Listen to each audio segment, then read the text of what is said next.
look what just came in the mail. Time to open up and see what's in store.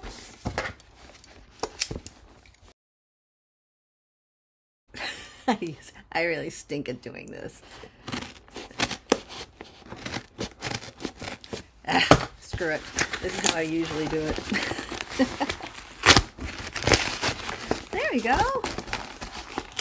All right.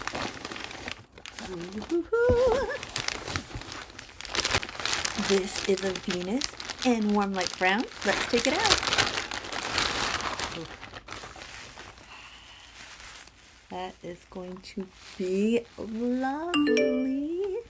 And this is going to be my wig for Pepa Madrigal. Let's see what else is in there.